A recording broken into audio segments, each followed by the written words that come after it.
네, 동학농민혁명의 발상지자 성지인 전북 정읍시 고창군 국회의원 윤준배입니다.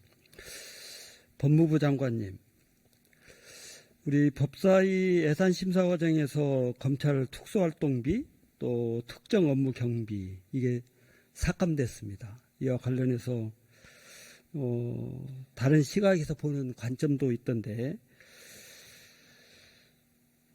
이 예산과 관련해서는 투명성이나 적절한 통제가 있어야 된다는 점에 대한 동의하시죠? 예. 네. 또 실제 집행되는 과정에서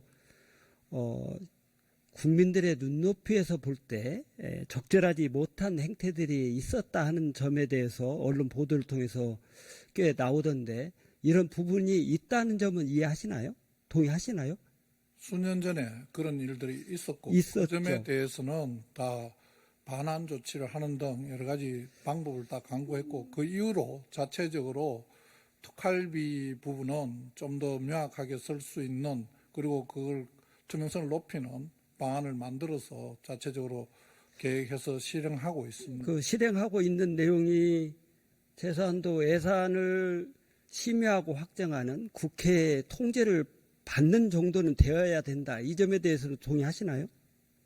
저희들이 최대한 국회 예산 심의권을 존중하려고 합니다만 특활비라는 그 비목의 본질적인 의미가 기밀 유지의 필요성이라고 되어 있습니다. 그런데 이제 본질적인 내용이 기밀 유지라고 하는 미명하에 실제 그 내용이 원래 그 용도대로 사용돼야 되는 그 방향대로 이행이 안 되고 있는 면이 있다 하는 내용에 대해서는 국회에서 들여다보고 확인할 수 있어야 되지 않겠어요?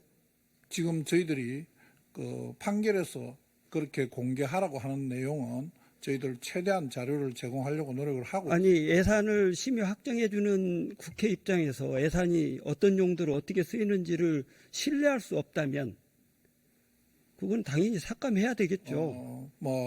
법사위원장께서 여러 번 이야기하신 정보비 국정원 예산 관련해서 정보에서 감사하는 방법에 대해서 말씀하시는데 거기는 정보위는 별도의 보안 서약 규정도 있고 그걸 위반하는 경우에 처벌 규정도 있습니다. 그렇지만은 법사위에서는 그런 안전장치가 마련되어 있지 않기 때문에 저희들이 특활비, 특정 업무 경비다.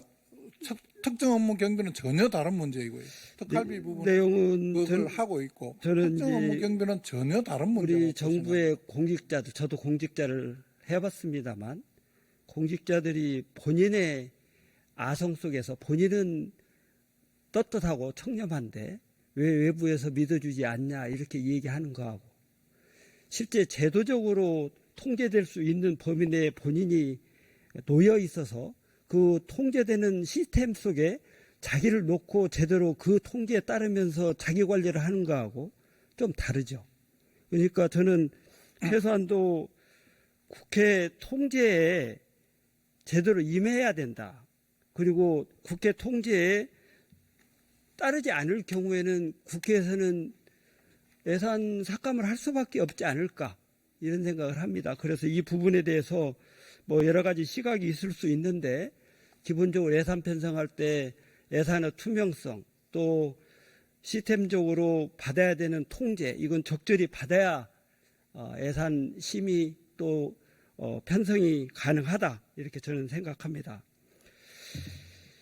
어제 우리 존경하는 우리 허영 간사님 6개 권력기관 특활비 제가 말씀하시는 거 보니까 총액이 2조 한 1,000억 정도 이렇게 되는 것으로 이렇게 말씀하시던데 이 엄청난 규모의 범위가 적정하게 제대로 사용되어야 된다 하는 점에 대해서는 아마 우리 정부 공직자분들도 다 이해하고 동의하실 거라고 생각합니다. 저는 이런 내용 중에 누수되는 또는 부적절하게 사용되는 부분이 있다면 그걸 제대로 바로잡아서 소위 지금 예산 편성에 증액하자고 나와 있는 내용 중에 지역사랑 상품권 우리 서민들 좀 보호하자고 하는 내용에 최소한 그중에 절반이라도 사용하면 승수 효과가 있어서 수조 원에 해당되는 지역경제에 효과를 살릴 수 있지 않겠나 이런 생각을 해봅니다. 그래서 이 부분에 대해서도 좀 더 엄격하게 관리를 할 필요가 있고, 엄격하게 관리되고 있는 내용이 국민을 대표하고 있는 국회의원들에게 소상히 전달될 수 있도록 이렇게 해주는 것이 올바른 길이다 이렇게 저는 생각합니다.